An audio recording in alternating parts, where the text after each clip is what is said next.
Revolución cubana. Antecedentes.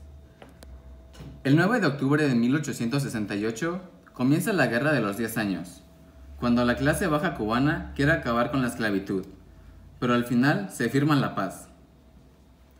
Pensamiento revolucionario cubano de José Martí, el cual dice: fin de dominio colonial español, lograr la unidad cubana mediante una república, paralizar el expansionismo estadounidense que invertía arduamente en tabaco, azúcar y minería. 1895. El Partido Revolucionario Cubano impulsa independencia. 1898. Estados Unidos y Cuba contra España. En 1902, la República de Cuba. 1820. Crisis financiera en Cuba. Y empiezan los movimientos de izquierda y antiimperialistas, el cual es una ideología con antiguas raíces en América. De 1929 a 1933 empiezan las protestas y huye Gerardo Machado.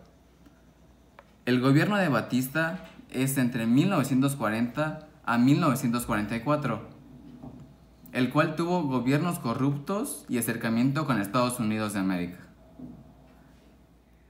Causas. El gobierno dictatorial de Fulgencio Batista instala la dictadura militar. Cuba sufría por los altos niveles de inflación generadas por la Primera Guerra Mundial y con su economía basada en el monocultivo de la caña de azúcar. El 70% de su economía era controlada por el capital americano. El desempleo reinante en el país. Gran tasa de analfabetismo. El campesinado descontento. La corrupción. En 1951 se licenció en Derecho Fidel Castro y se une a Partido Ortodoxo. En 1952 Batista sube al poder. Castro creó una revuelta armada restauraría el orgullo nacional y los derechos humanos básicos. Cabe recalcar que Fidel Castro y Ernesto Che Guevara eran marxistas, leninistas y Ernesto Che Guevara antisoviético. En Sierra Maestra, Batista se intentó infiltrar, pero el ejército de Castro los encontraba y los ejecutaba. Castro dependía de la inteligencia para controlar los ataques de Batista. En 1958, el ejército de Fidel creció a 10.000 hombres. El verano de 1958 fue la gran ofensiva de Batista al campamento. Castro en esos momentos necesitaba suministros para la victoria. Aquello llevó a la necesidad de los comienzos secretos con la URSS. En mediados de 1958, Castro estaba muy cerca de la victoria, donde usaban técnicas de guerrillas. A finales de 1958, Castro pide ayuda a la URSS. Temía que éste asumiera el control de Cuba, pero era necesario.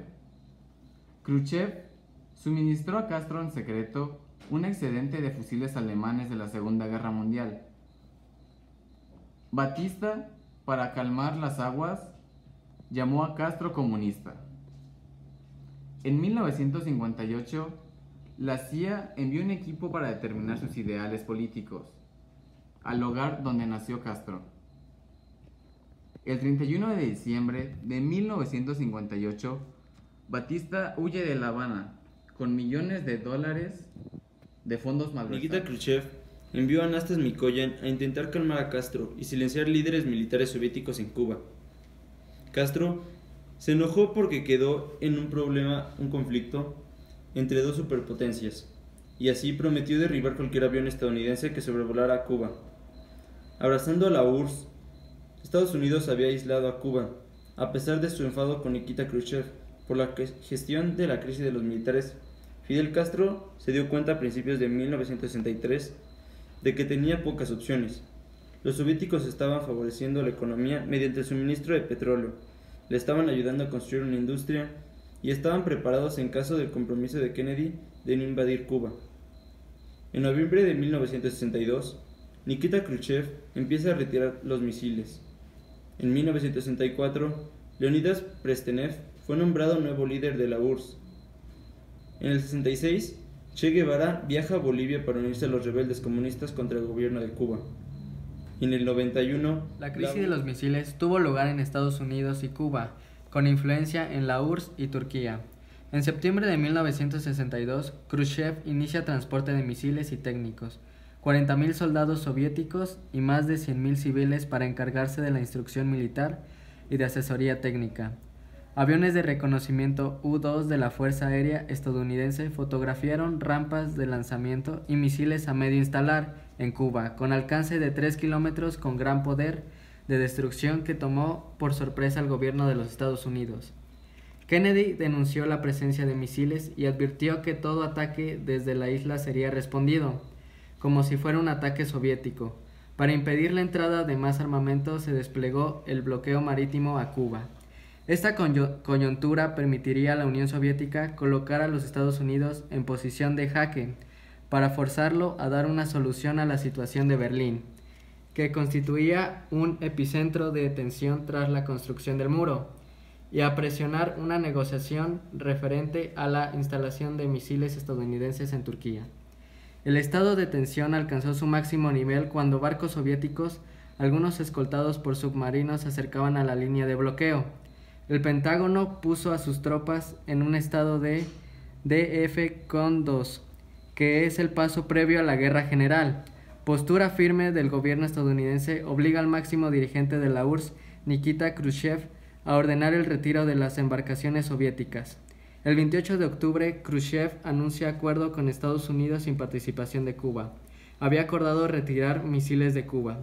El retiro de los misiles de Cuba quedó condicionado al retiro de los misiles en Turquía por parte de los Estados Unidos y a la promesa de que los estadounidenses no volverían a atacar Cuba. El 31 de diciembre de 1958, Batista huye de La Habana con millones de dólares de fondos malversados.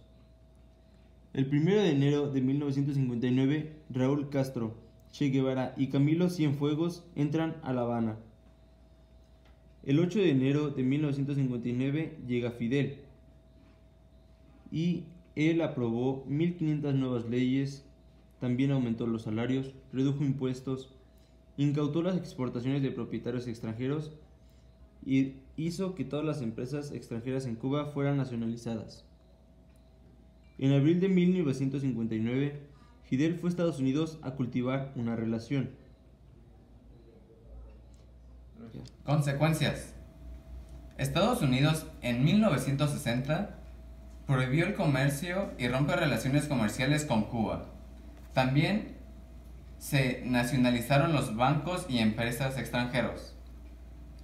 La reforma agraria y los sistemas de educación y salud se implementaron.